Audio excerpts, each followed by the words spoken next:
O abandono à providência divina, por Padre Jean-Pierre de Caussade, versão portuguesa de Acácio Casimiro, 1956, Livraria Cruz, Braga.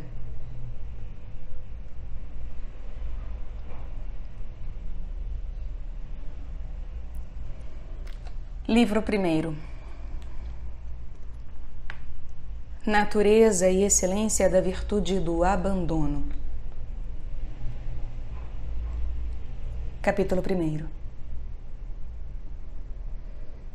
Toda a santidade dos justos da antiga lei, bem como a de São José e a da primeira Virgem Santíssima, consistiu na fidelidade à vontade de Deus.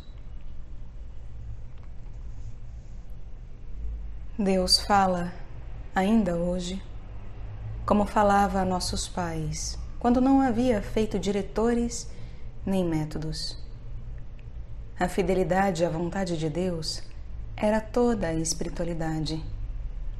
Mas essa não se encontrava posta em arte que a explicasse de maneira tão sublime e tão pormenorizada, com tantos preceitos, tantas instruções e tantas máximas. As necessidades presentes exigem-no, sem dúvida. Mas não era assim noutros tempos, em que havia mais retidão e simplicidade.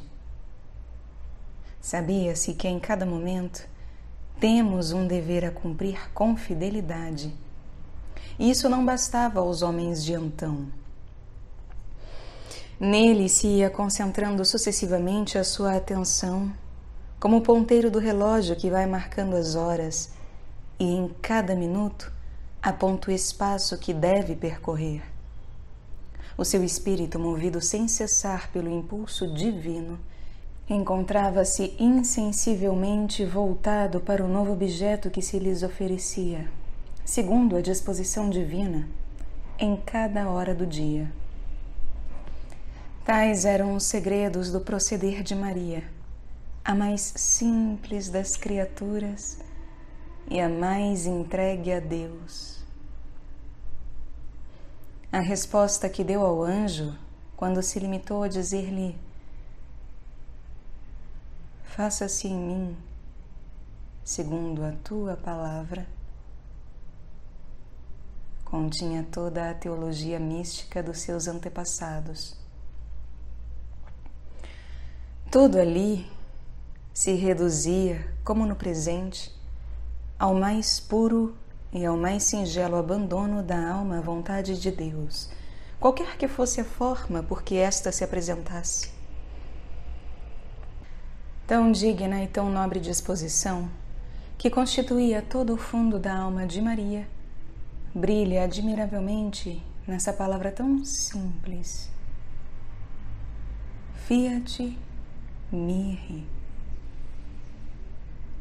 Faça-se em mim.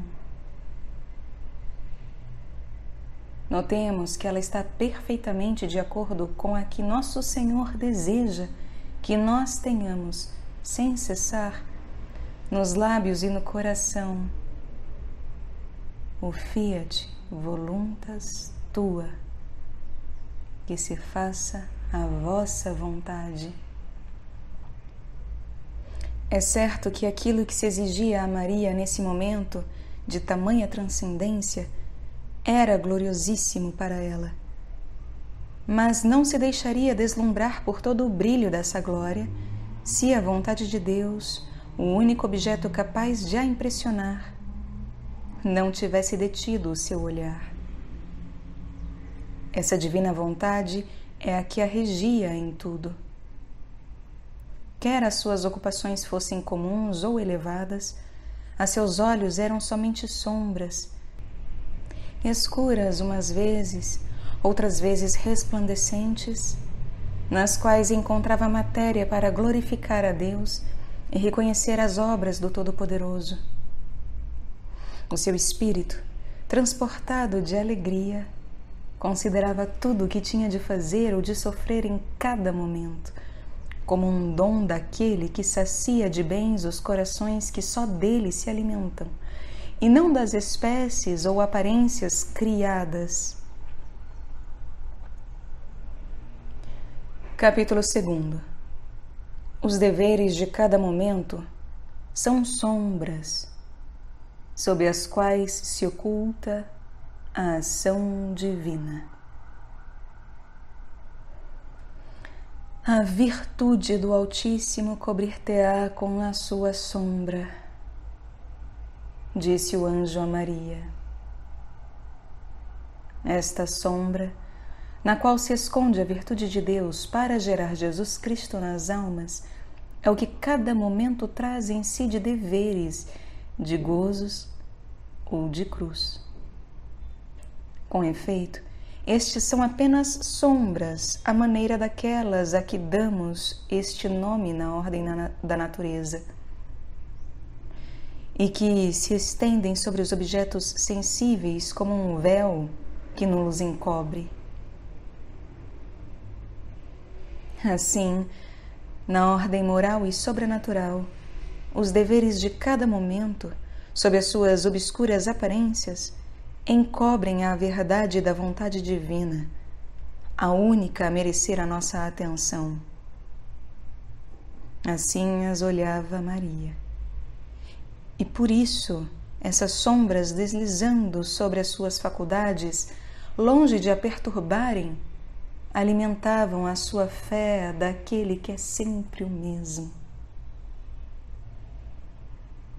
Retirai-vos, ó arcanjo, vós sois uma sombra, o vosso momento voa e vós desapareceis.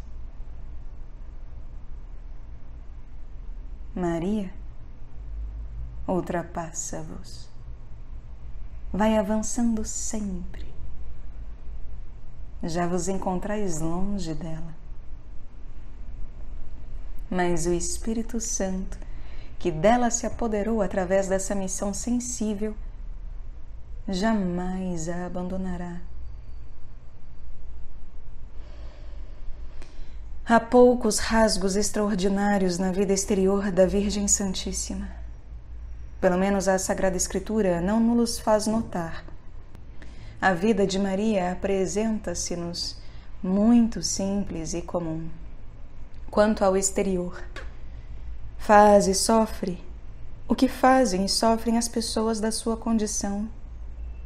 Vai visitar sua prima Santa Isabel, como vão também os outros parentes. Recolhe-se a um estábulo, é uma consequência da sua pobreza. Volta a Nazaré, donde a perseguição de Herodes a havia afastado. Jesus e José aí viviam com ela do seu trabalho. Tal era para a Sagrada Família o pão de cada dia. Mas de que pão se alimenta a fé de Maria e de José? Qual é o sacramento de todos os seus momentos sagrados?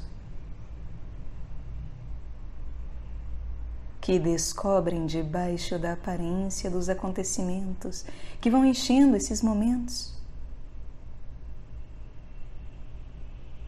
O que neles há de visível é semelhante ao que sucede ao resto dos homens. Mas o invisível, o que a fé aí entrevê e descobre, é nada menos que Deus realizando grandes coisas. Ó pão dos anjos, ó maná celeste, pérola evangélica, sacramento do momento presente, a quem é que tu o dás?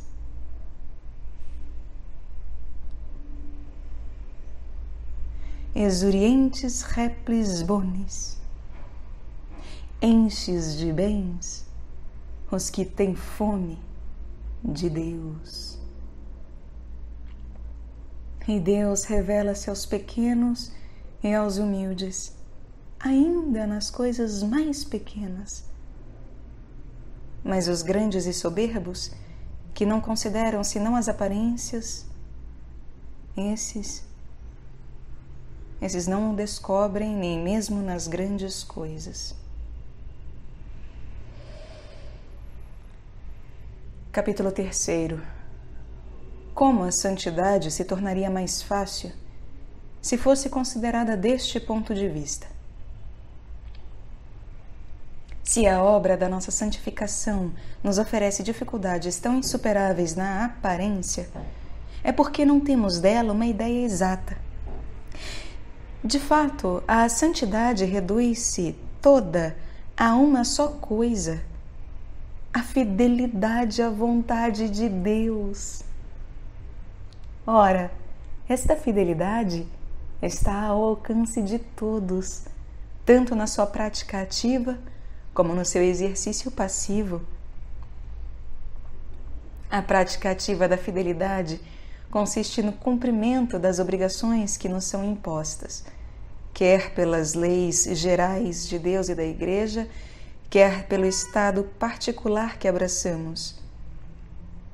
E o exercício passivo consiste na aceitação amorosa de tudo o que Deus nos envia a cada instante. Destas duas partes da santidade, qual é a que está acima das nossas forças? Não é a fidelidade ativa, pois as obrigações que ela nos impõe cessam de ser obrigações desde que o seu cumprimento excede realmente as nossas forças. O estado de saúde em que vos encontrais não vos permite ir assistir à missa? Não estáis obrigados a ouvi-la, então. E o mesmo se diga de todas as obrigações positivas, isto é, daquelas que nos prescrevem o cumprimento de algum ato. Só as que nos proíbem de fazer coisas que são más em si mesmas é que não sofrem exceção alguma, pois nunca é permitido fazer o mal. Haverá, portanto, coisa mais fácil e razoável? Que desculpa é que poderemos alegar? Ora, é precisamente isso que Deus exige da alma no trabalho de sua santificação. Exige-o aos grandes e aos pequenos, aos fortes e aos fracos. Numa palavra, a todos, em todo o tempo e em todo o lugar. Por conseguinte, é muito verdade que não exige da nossa parte senão o que é possível e fácil, pois basta possuir este fundo tão simples para chegar a uma santidade muito elevada. Se para além dos mandamentos nos aponta os conselhos como o alvo mais perfeito para o qual havemos de tender, tem, contudo, o cuidado de acomodar a prática desses conselhos à nossa situação e ao nosso caráter. Como sinal principal da nossa vocação para o seguir, dá-nos os auxílios da graça que nos facilitam a sua prática. Nem chama a ninguém, senão na medida das suas forças e no sentido das suas aptidões. Mais uma vez ainda, poderia imaginar-se alguma coisa mais razoável? Ó, vós todos que tendeis à perfeição e vos sentis tentados de desânimo à vista do que ledes nas vidas dos santos e do que certos livros de piedade vos prescrevem. Ó almas que vos afligis a vós mesmas com as ideias terríveis que tendes de perfeição, é para a vossa consolação que Deus quer que eu escreva estas palavras. Aprendei, pois, o que pareceis ignorar. Este Deus da bondade tornou fáceis de adquirir todas as coisas necessárias e comuns na ordem natural, como o ar, a água, a terra. Nada mais necessário do que a respiração, o sono e o alimento. Mas nada também mais fácil. O amor e a fidelidade não são menos necessários na ordem sobrenatural. Por isso, a dificuldade em os alçar não deve ser tão grande como nós-la representamos. Reparai na nossa vida. De que é que se compõe? De uma série de ações de bem pouca monta. Ora, destas coisas de tão mesquinha importância é que Deus se digna contentar-se. Essa é a parte que toca a alma no trabalho da perfeição. E para que não pudéssemos ter dúvida disso, quis explicar-no-lo bem claramente. Abre aspas. Temei a Deus e observai os seus mandamentos. Isso é convosco. Fecha aspas. Quer dizer, eis tudo o que o homem deve fazer pela sua parte. Eis em que consiste a sua fidelidade ativa. Cumpra o homem o que lhe toca e Deus fará o resto. A graça divina reserva para si mesma a realização de maravilhas que ultrapassam toda a inteligência do homem, porque nem os ouvidos ouviram, nem os olhos viram, nem o coração sentiu o que Deus concebe na sua ideia, resolve na sua vontade e executa pelo seu poder nas almas que a Ele se abandonam. A parte passiva da santidade é ainda muito mais fácil, pois não consiste senão em aceitar o que na grande maioria dos casos não se pode evitar, e em sofrer com amor, isto é, com suavidade e consolação, o que tantas vezes se suporta com aborrecimento e desgosto. Mais uma vez ainda, eis a santidade toda inteira. Eis o grão de mostarda, cujos frutos não recolhemos, porque não sabemos reconhecê-lo na sua insignificância. Eis o drama do Evangelho, o tesouro que não encontramos, porque o supomos muito afastado para o ir buscar. Não me pergunteis qual é o segredo de encontrar este tesouro, porque verdadeiramente não há segredo. Este tesouro está em toda a parte e a todos se oferece em todo lugar e em todo o tempo.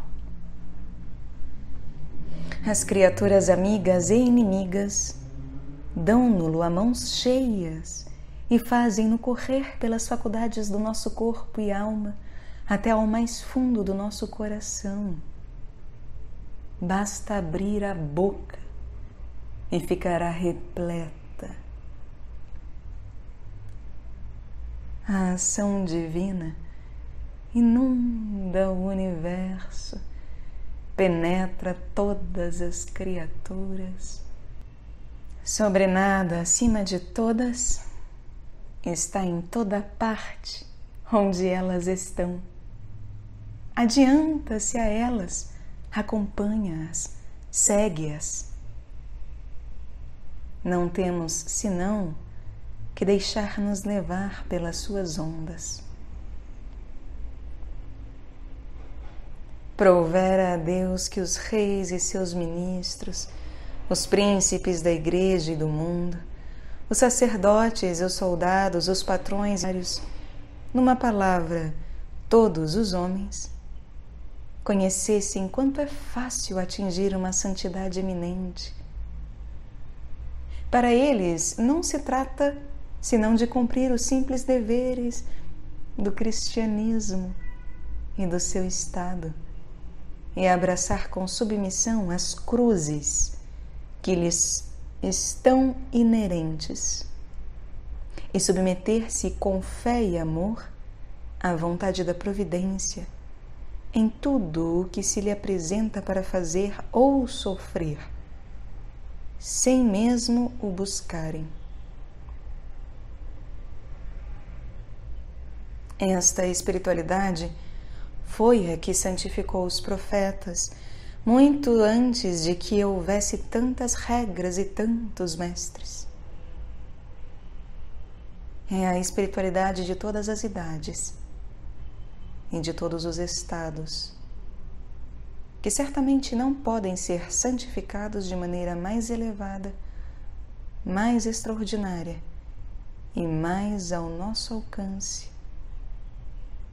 do que realizando simplesmente o que Deus, soberano diretor das almas, lhes dá em cada momento a fazer ou sofrer.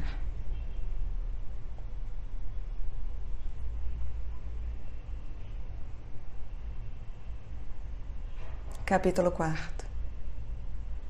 A perfeição não consiste em conhecer qual é a ordem de Deus, mas em submeter-se a ela.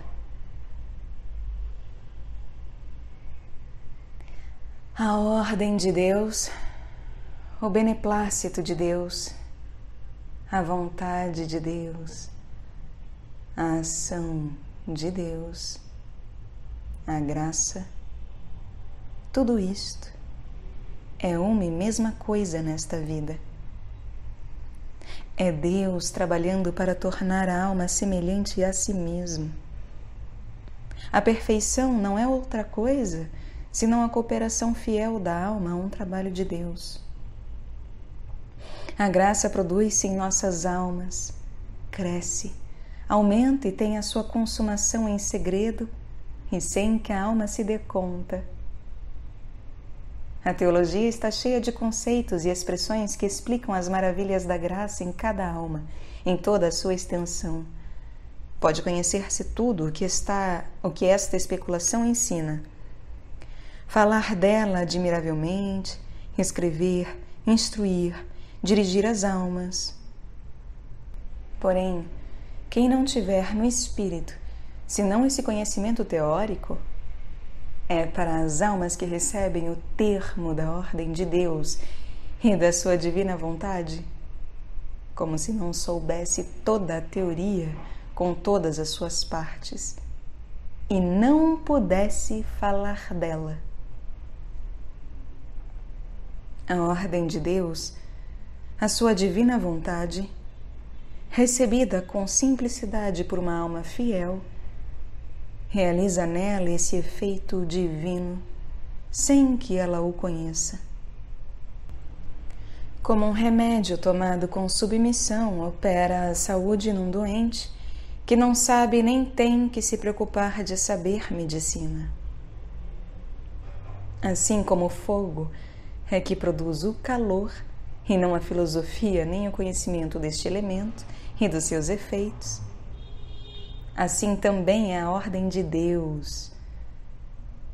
É a sua santíssima vontade que opera a santidade nas nossas almas, e não a especulação curiosa deste princípio e deste objetivo.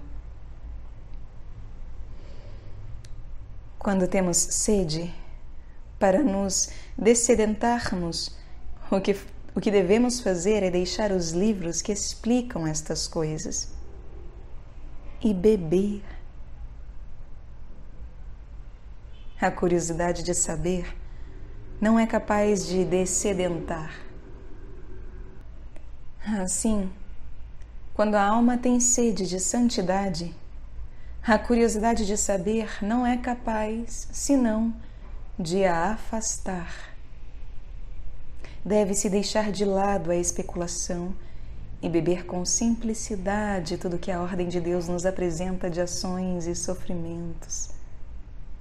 O que nos sucede em cada momento, por ordem de Deus, é o que há de mais santo, de melhor e de mais divino para nós. Capítulo 5. As leituras e os outros exercícios de piedade não nos santificam, senão enquanto são para nós como canais da ação de Deus. Toda a nossa ciência consiste em conhecer esta ordem do momento presente. Toda a leitura que se faz sem ser pela ordem de Deus é prejudicial. É a vontade de Deus e a sua ordem que é graça e opera no fundo dos nossos corações, pelas nossas leituras, como por todas as nossas obras boas.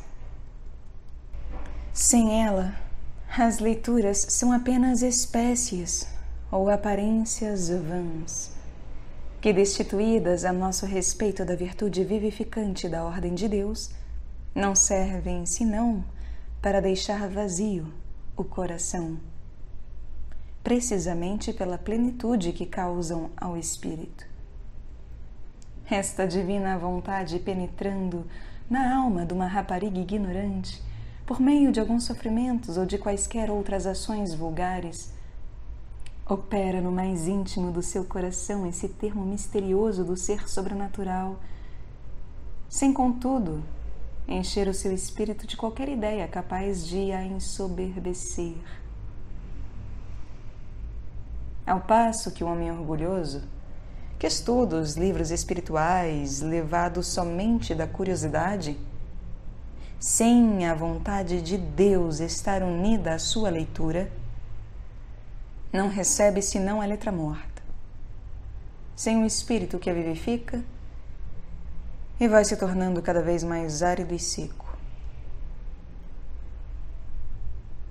A ordem de Deus, a sua divina vontade, é a vida da alma. De qualquer modo que a alma a receba ou aplique a si mesma. Qualquer que seja a relação que esta divina vontade tenha para com o espírito, alimenta a alma e fala crescer continuamente, dando-lhe o que há de melhor em cada momento. O que produz tão divinos efeitos não é isto nem aquilo, mas o que pertence à ordem de Deus no momento atual. O que era o melhor no momento passado já não é, por não estar informado pela vontade de Deus, a qual se nos vai apresentando sob outras aparências, para fazer nascer a obrigação do momento presente. E esta obrigação, qualquer que seja a aparência que ela tome, é o que presentemente há de mais santificante para as nossas almas. Se neste momento a divina vontade nos manda ler, a leitura realiza no fundo da alma esse efeito misterioso. Se a divina vontade nos manda deixar a leitura por um dever de contemplação atual, este dever opera no fundo do coração o homem novo. E a leitura seria, então, prejudicial e inútil. Se a divina vontade retira a alma da contemplação atual para aplicá-la a uma ocupação exterior, mesmo durante consideráveis espaços de tempo, o novo dever forma Jesus Cristo no fundo do coração, e toda a doçura da contemplação serviria apenas para o destruir.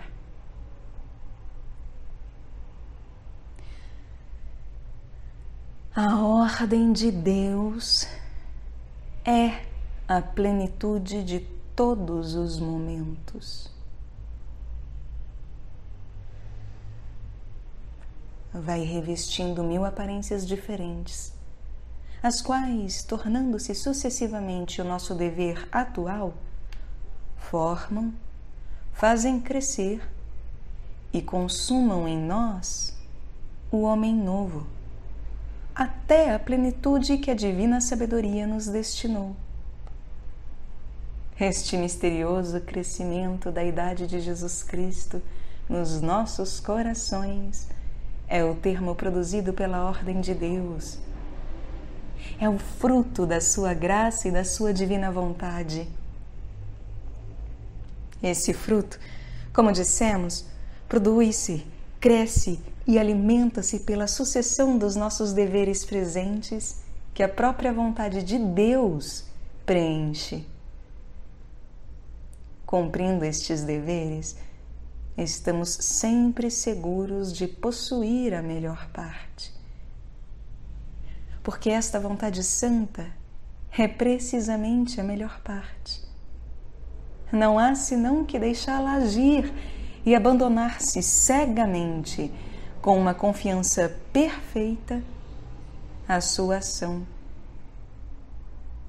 Ela é infinitamente sábia, infinitamente poderosa, infinitamente benéfica para todas as almas que nela esperam totalmente e sem reserva, que só a ela amam e buscam, e creem com uma fé e com uma confiança inabalável que o melhor é o que ela faz em cada momento, sem buscar noutra parte o mais ou o menos, e sem se deter a considerar as relações que tudo que é material tem com a ordem de Deus, o que não é senão um verdadeiro amor próprio, buscando-se a si mesmo. A vontade de Deus é o essencial, o real, é a virtude de todas as coisas. Ela é que as ajusta e as acomoda a alma. Sem ela tudo é vão, tudo é nada. Mentira, vaidade, letra, aparência exterior e morte. A vontade de Deus é a salvação da alma, qualquer que seja a aparência sob que se apresente o assunto a que se aplica. Portanto, não se deve olhar para as relações que as coisas têm com o espírito e com o corpo, para julgar da sua virtude, pois essas relações são de reduzida importância. A vontade de Deus é que dá às coisas, sejam elas quais forem, a eficácia para formar Jesus Cristo no fundo dos nossos corações. Portanto, não se devem dar leis nem traçar limites a esta vontade, pois ela é onipotente.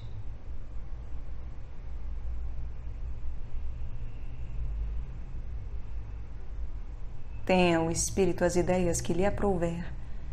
Sinta o corpo aquilo que puder, mesmo que para o espírito não fossem senão distrações e perturbações, e para o corpo doenças e mortes, sem embargo, esta divina vontade é sempre, para o momento presente, a vida do corpo e da alma. Porque, enfim, um e a outra, em qualquer estado que estejam, são por ela sempre sustentados e conservados. Sem ela, o pão é veneno,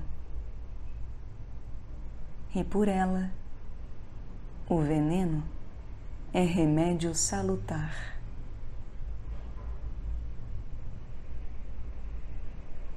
Os livros, sem ela, não fazem senão cegar.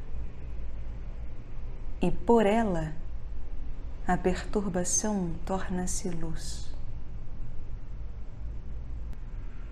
Ela é para todas as coisas tudo o que nelas há de bondade e de verdade. ela dá-nos Deus em tudo. E Deus é o ser infinito que tem o lugar de tudo na alma que o possui.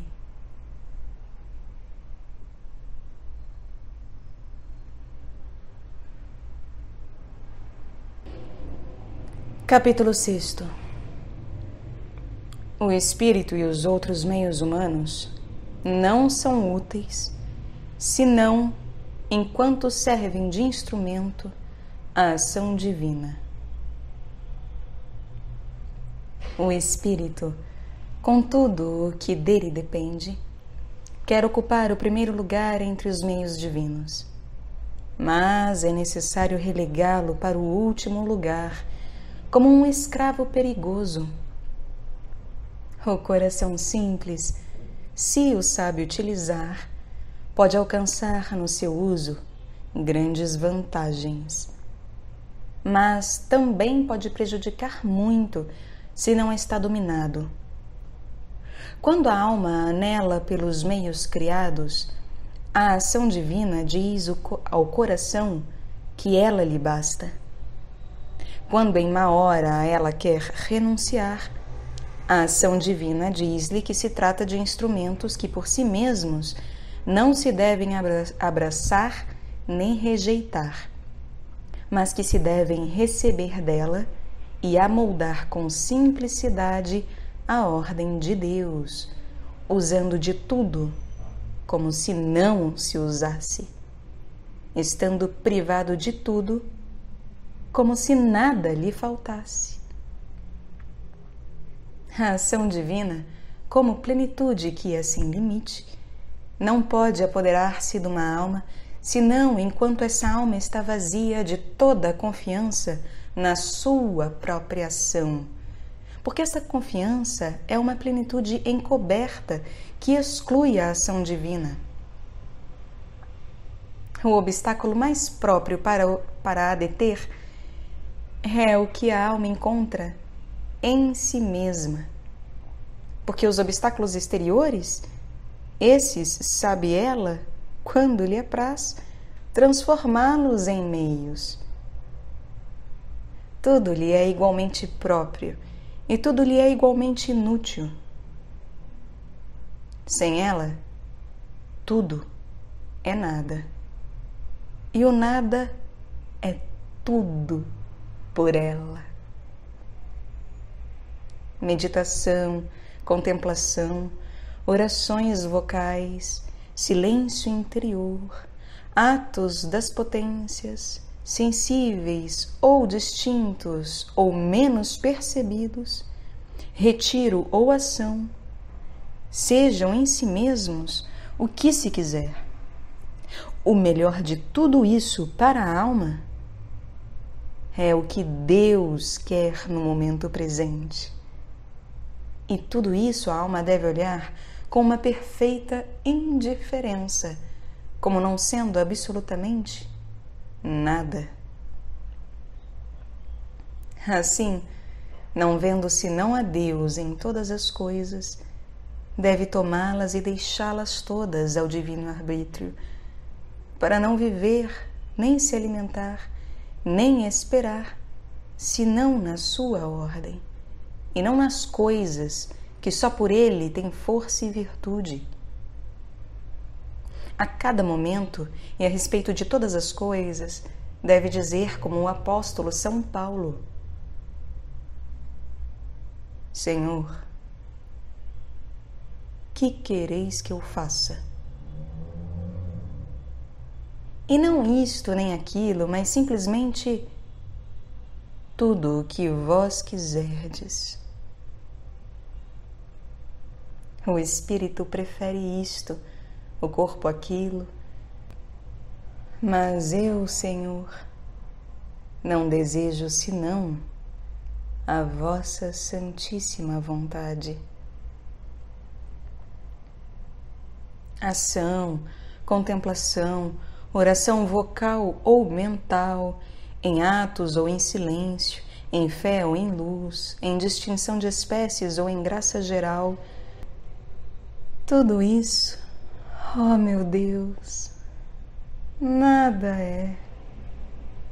Porque só a vossa vontade é que a tudo isso comunica virtude.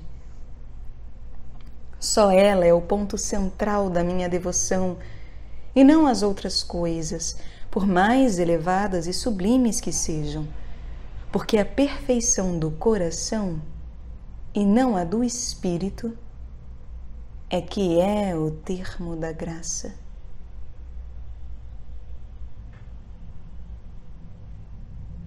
A presença de Deus que santifica as nossas almas é essa habitação da Santíssima Trindade que penetra no íntimo dos nossos corações quando eles se submetem à divina vontade. Porque a presença de Deus, que se faz pelo ato de contemplação, não opera em nós essa união íntima, senão como as outras coisas que são da ordem de Deus. Portanto, ocupa o primeiro lugar entre elas, porque é o meio excelente de união a Deus. Quando a divina vontade ordena que se lance mão dela, na estima e no amor que temos à contemplação e aos outros exercícios de piedade, nada há que não seja legítimo, contanto que essa estima e esse amor se elevem totalmente ao Deus infinitamente bom, que se digna de servir-se desses meios para dar-se às nossas almas. Recebemos a um príncipe, recebendo o seu séquito. E seria fazer-lhe injúria não demonstrar afeto algum aos seus oficiais, sob pretexto de o possuir só a ele. Capítulo 7. Não há paz estável senão só na submissão à ação divina. A alma que não adere exclusivamente à vontade de Deus não encontrará nem satisfação nem santificação nos mais diversos meios e nos diversos exercícios de que possa lançar mão, por mais excelentes que eles sejam. Se o que o próprio Deus escolhe para vós não vos satisfaz, que outra mão que não seja a sua, dele, poderá servir-vos à medida dos vossos desejos? Se mostrais desagrado do alimento que a própria vontade divina vos preparou, que outro manjar não será insípido a um paladar tão estragado? Uma alma não pode verdadeiramente ser alimentada, fortalecida, purificada, enriquecida e santificada, senão por esta plenitude do momento presente. Que mais queres, portanto? Se nele encontras todos os bens, por que buscá-los noutra parte? Ou é que tu entendes as coisas melhor que Deus? Se ele ordena que sejam assim, como desejar que fossem de outro modo? Porventura se enganam a sua divina sabedoria e a sua divina bondade? E se a bondade e a sabedoria de Deus dispõem uma coisa, não deves estar plenamente convencido de que é excelente? Ou é que pensas encontrar a paz, pondo-te em luta contra o Onipotente? Pelo contrário, não é verdade que esta luta que tantas vezes renovamos, sem quase o confessarmos a nós mesmos, é a verdadeira causa de todas as nossas agitações e aflições?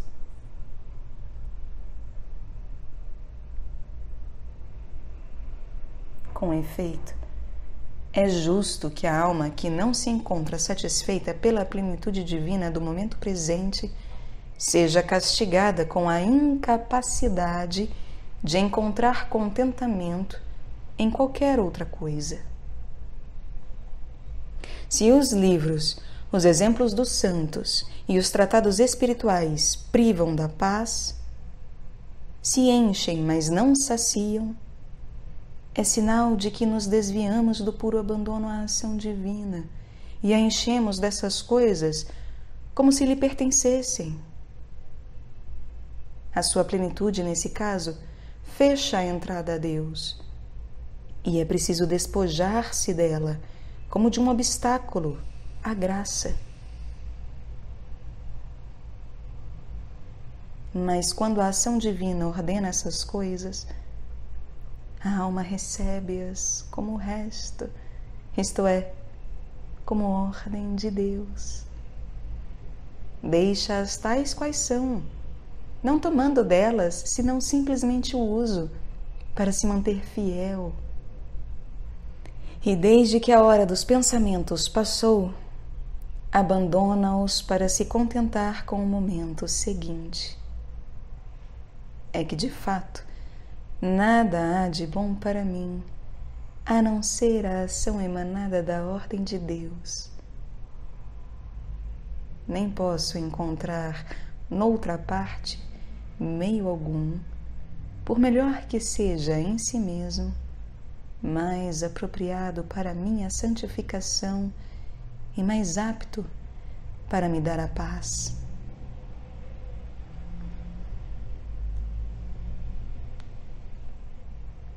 Capítulo 8. A perfeição das almas e a excelência dos diversos estados medem-se pela fidelidade à ordem de Deus.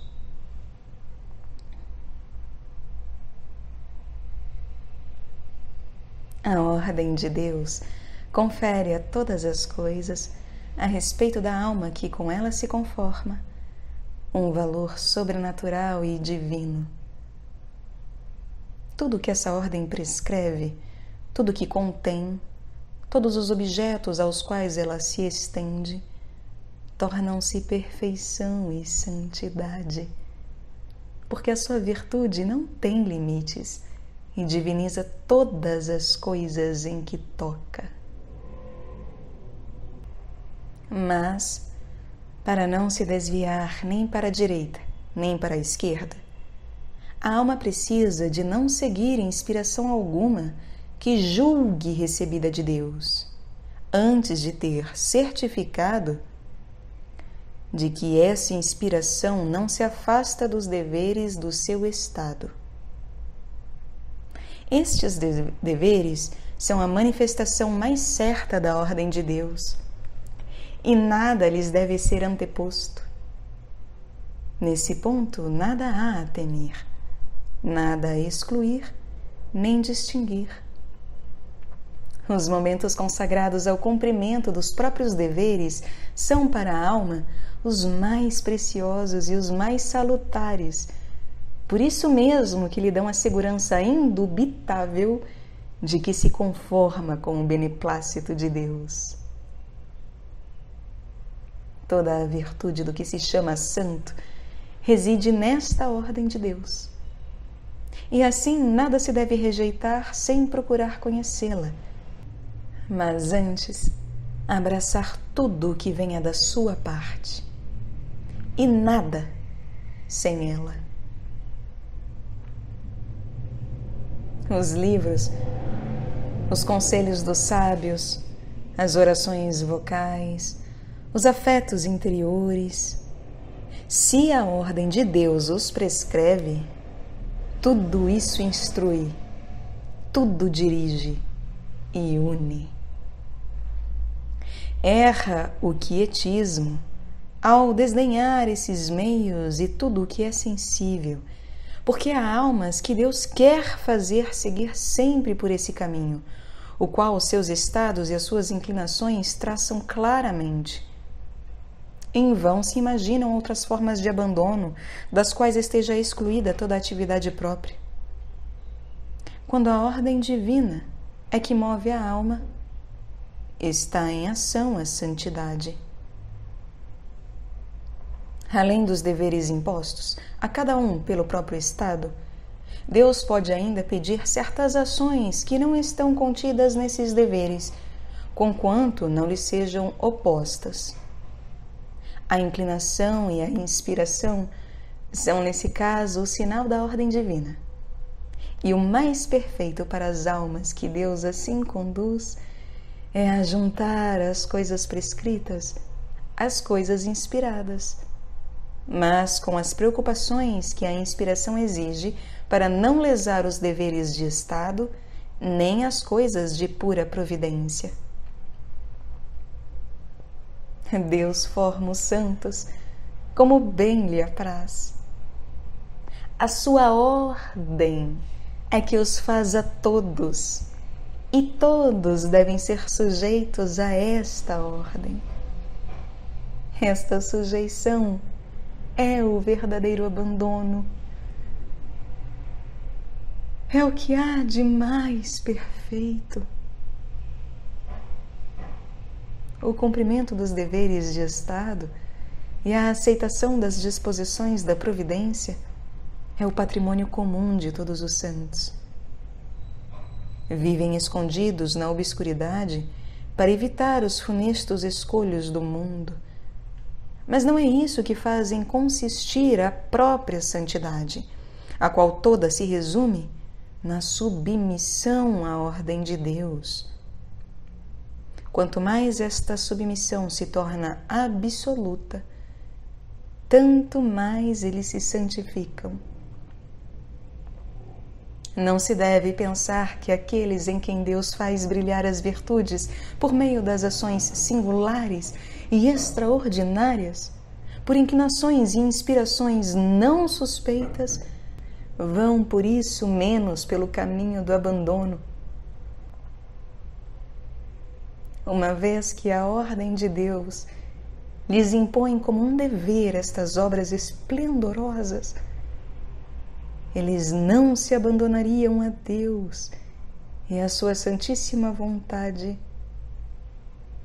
E esta não seria neles a senhora de todos os seus momentos, e todos os seus momentos não seriam vontade de Deus, se contentassem com os deveres do próprio Estado e com as coisas de pura providência.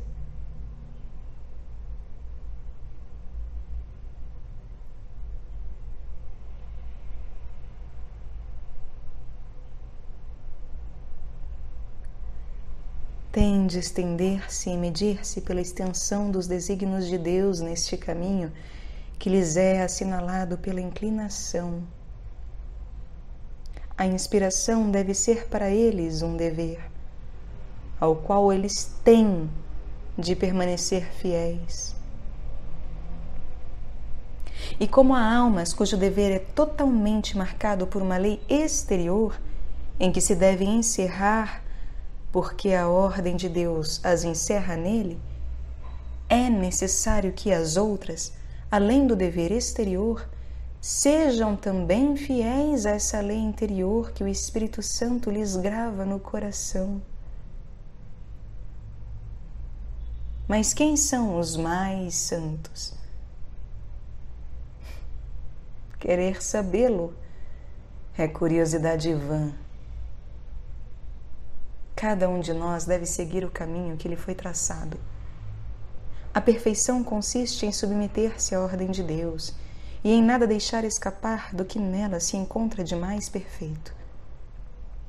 A comparação dos diversos estados considerados em si mesmos não nos ajuda nada a adiantar no caminho da perfeição, pois não é na quantidade nem na qualidade das coisas previstas que se deve buscar a santidade. Se o amor próprio é o princípio das nossas ações, ou se não é retificado quando nos damos conta de suas investigações e curiosidades, seremos sempre pobres numa abundância que não é repleta pela ordem de Deus. Contudo, para de algum modo decidir a questão, penso que a santidade corresponde ao amor que temos ao beneplácito de Deus. e que quanto mais esta vontade e esta ordem forem amadas, seja qual for a ação material que elas prescrevam, tanto mais santidade haverá. E isto é o que vemos em Jesus, Maria e José, pois na sua vida particular há mais amor do que magnificência e mais forma do que matéria. Nem se escreve de pessoas tão santas que tenham procurado a santidade das coisas, mas unicamente a santidade nas coisas. Deve, portanto, concluir-se que não há caminho particular que seja o mais perfeito, mas que o mais perfeito, em geral, é a submissão à ordem de Deus, quer no cumprimento dos deveres exteriores, quer nas disposições interiores. Julgo que se as almas que tendem seriamente para a santidade fossem instruídas sobre este modo de proceder que devem observar, evitariam muitas dificuldades. E isto digo, quer das pessoas do mundo, quer das que abraçaram a vida religiosa. Se as primeiras soubessem o mérito escondido no que em cada instante têm nas mãos, isto é, nas suas obrigações de cada dia e nos deveres ordinários do próprio Estado, se as segundas chegassem a persuadir-se que o fundo da santidade consiste nas coisas de que não fazem caso e que consideram mesmo como sendo-lhes estranhas, se estas duas classes de pessoas compreendessem que, para se elevarem ao mais alto grau de perfeição, as cruzes providenciais que o próprio Estado lhes proporciona a cada instante lhes abrem um caminho bem mais seguro e bem mais breve do que os estados e as obras extraordinárias, e que a verdadeira pedra filosofal é a submissão à ordem de Deus, que transforma em oiro todas as suas ocupações, os seus desgostos e os seus sofrimentos. Oh, como seriam felizes! Quanta consolação e quanta coragem tirariam deste pensamento, que para abraçar a amizade de Deus e todas as glórias do céu, não têm que fazer mais nada do que fazem, nem sofrer mais nada do que sofrem.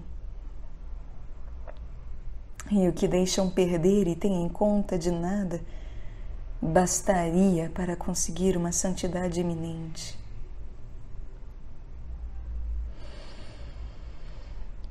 Quanto eu desejaria, ó meu Deus, ser o arauto desta santa vontade e ensinar a toda classe de pessoas que não há nada tão fácil, nem tão comum, nem que esteja tanto à mão de toda a gente, como a santidade. Oh, como eu desejaria fazer compreender bem que assim como o bom e o mau ladrão não tinham coisas diferentes que fazer ou sofrer para ser santos, assim duas almas, uma das quais é mundana e a outra toda interior e espiritual, não tem que fazer ou sofrer mais uma do que a outra. A que se santifica adquire a eterna felicidade, fazendo com submissão à sua vontade aquilo mesmo que faz por fantasia àquela que se condena. E esta última condena-se sofrendo com amargura e murmuração o que suporta com resignação aquela que se salva. O que é diferente, portanto, é só o coração.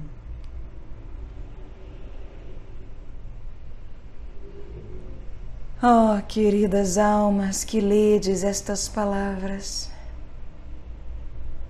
olhai que não vos há de custar mais fazer o que fazeis, sofrer o que sofreis.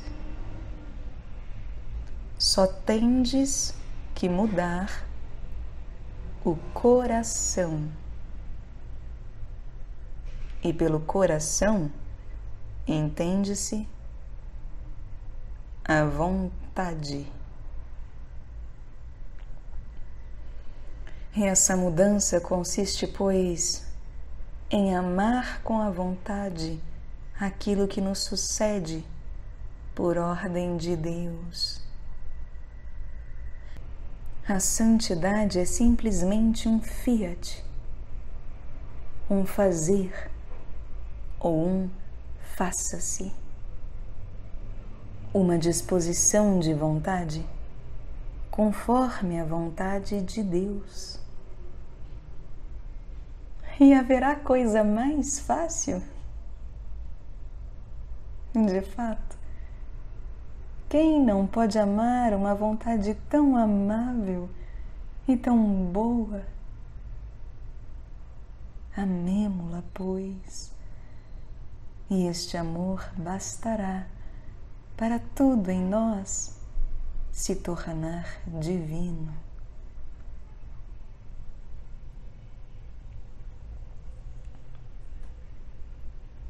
Capítulo 9. Todas as riquezas da graça são fruto da pureza do coração e do perfeito abandono. Quem, pois, quer gozar da abundância de todos os bens, não tem senão que fazer uma coisa: purificar o coração, desapegar-se das criaturas e abandonar-se inteiramente a Deus.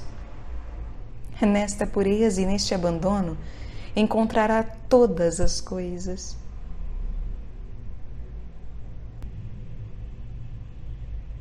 Senhor, peçam-vos, embora os outros, toda a espécie de dons. Multipliquem as palavras e as orações. Quanto a mim, ó Deus, não vos peço senão uma só coisa.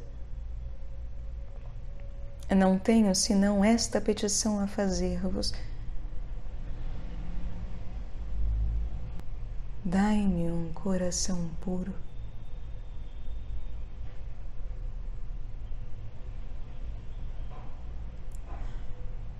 Ó coração puro, como sois feliz! Pela viveza da vossa fé, vedes a Deus em si mesmo.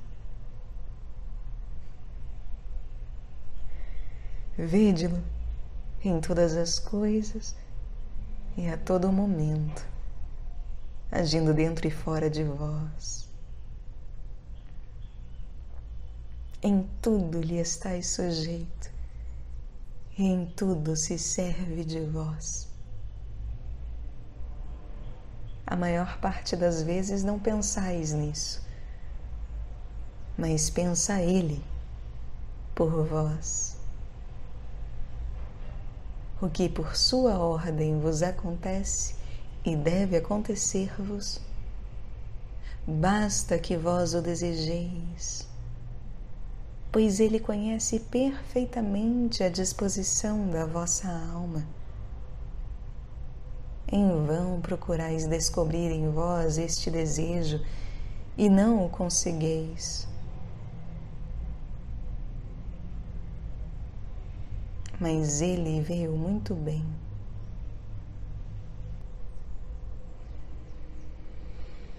Como sois demasiado simples! Acaso ignorais o que é um coração bem disposto?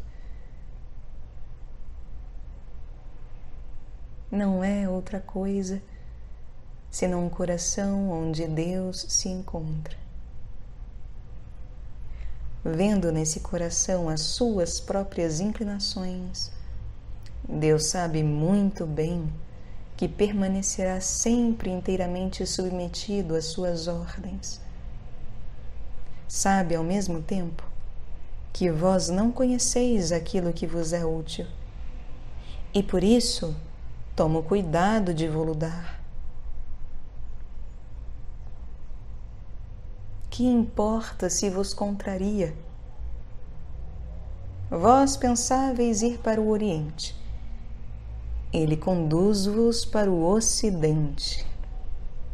Vós ieis direto contra os escolhos, ele volta o leme e conduz-vos ao porto. Sem conhecimento nem de mapa, nem de caminho, nem de vento, nem de maré, as vossas viagens são sempre felizes. Se os piratas se aproximam de vós, um pé de vento inesperado leva-vos num instante para longe do seu alcance.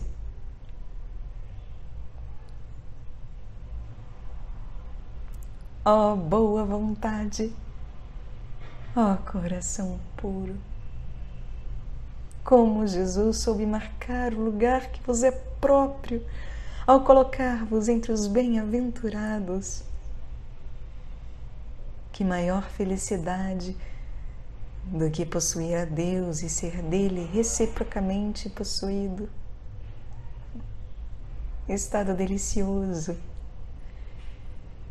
e cheio de encantos, em que a alma dorme sossegadamente, reclinada no seio da providência,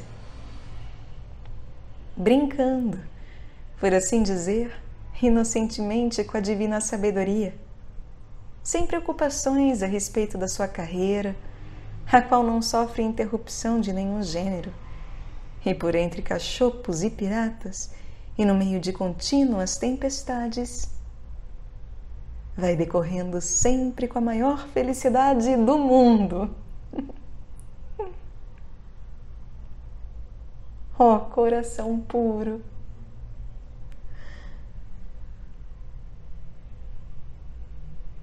ó boa vontade,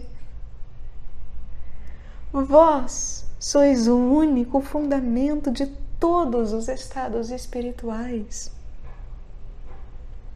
A vós é que foram dados, e por vós é que a alma aproveitam os dons de pura fé, pura esperança, pura confiança e puro amor. No vosso tronco é que estão enxertadas as flores do deserto, isto é, as graças preciosas que não se veem brilhar senão nessas almas inteiramente desprendidas, nas quais Deus, como em lugar não habitado, constitui a sua morada, com exclusão de qualquer outro objeto. Vós sois a fonte fecunda, donde partem todos os arroios que vêm regar os canteiros do esposo e o jardim da esposa. Vós tendes, com razão, o direito de dizer a todas as almas: fixai-vos bem em mim. Eu é que produzo o belo amor.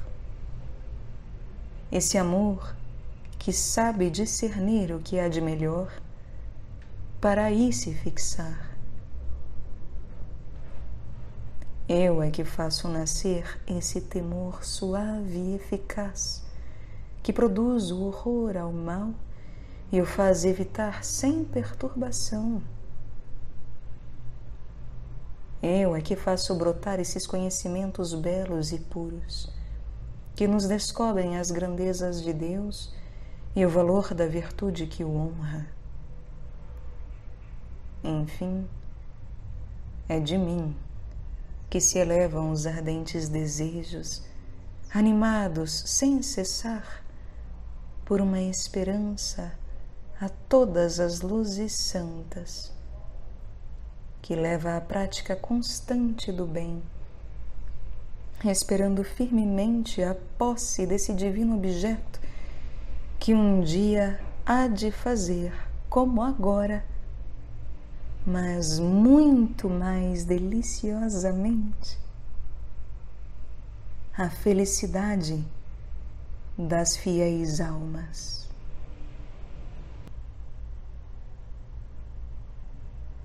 Vós podeis convidá-las todas a que venham a vós, para se enriquecerem dos vossos inesgotáveis tesouros.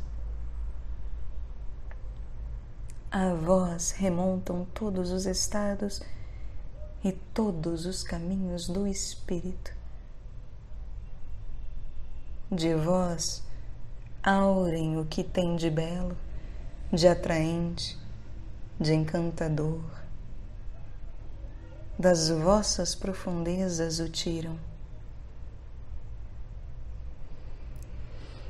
Os frutos maravilhosos de graças e de virtudes de toda a espécie que neles se vêem brilhar de todas as partes e de que a alma aí se alimenta, são produto dos vossos canteiros.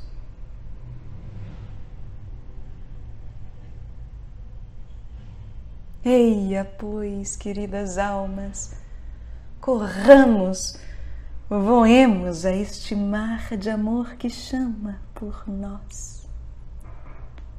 O que esperamos? Ponhamo-nos a caminho sem demora. Vamos perder-nos em Deus, no seu próprio coração, para nos inebriarmos de sua claridade. Nesse coração encontraremos a chave de todos os tesouros celestes. Tomemos depois o caminho do céu. Não haverá lugar, por mais secreto, onde não possamos penetrar. Nada estará fechado para nós, nem o jardim, nem a despensa, nem a vinha. Se pretendermos respirar o ar do campo, de nós dependerá dirigir para aí os nossos passos. Enfim, iremos e viremos, entraremos e ficaremos a nosso belo prazer com esta chave de Davi, esta chave da ciência, esta chave do abismo em cujas profundezas se encontram escondidos todos os tesouros ocultos da sabedoria divina. Com esta chave divina se abrem as portas da morte mística e das suas trevas sagradas. Por meio dela se desce aos lagos profundos e à caverna dos leões. Ela é que nos introduz nessa feliz mansão da inteligência e da luz, onde o esposo descansa respirando o ar fresco do meio-dia e revela às suas fiéis esposas os segredos do seu amor.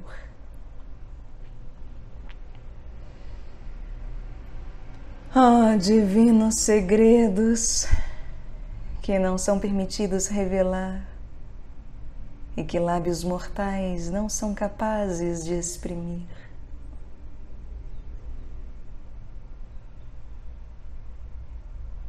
Amemos, pois, ó almas queridas. É pelo amor que esperam todos os bens para nos enriquecer. O amor dá a santidade a tudo o que a acompanha. Está ao seu lado direito e ao seu lado esquerdo, para de todas as partes a fazer descer aos corações abertos a todas as efusões divinas. Ó divina semente de eternidade, nunca seremos capazes de vos exaltar quanto devemos. Mas para que falar tanto de vós? Mais vale possuir-vos em silêncio do que louvar-vos com simples palavras. Mas que digo? Devemos louvar-nos, porém não poderemos fazer senão na medida em que estivermos possuídos de vós. Porque em vós tomamos posse de um coração. O ler, o escrever, falar ou agir ou fazer o contrário é para ele uma ou mesma coisa. Nada se busca e nada se rejeita. Vive-se na solidão ou exerce-se o apostolado. Goza-se de saúde ou sofre-se de doença. A simplicidade ou eloquência. Numa palavra, somos o que vós quiserdes que sejamos, o que vós sugeris ao coração. O coração, como eco fiel, repete-o às outras faculdades. E neste composto material e espiritual que vós bondosamente considerais como vosso reino, é o coração que, sob os vossos auspícios, reina e domina como Senhor. E como não tem outros instintos, senão os que vós lhe inspirais, todos os objetos lhe agradam sob o aspecto que lhes ofereceis. Os que a natureza ou o inimigo quereriam substituir em lugar deles, não servem senão para causar-lhe repulsa e horror. E se vós permitis que por vezes se encontre surpreendido neles, é unicamente para o fazer mais prudente e mais humilde. Mas logo que reconhece a ilusão de que foi vítima, torna a vós com mais amor e une-se a vós com mais fidelidade.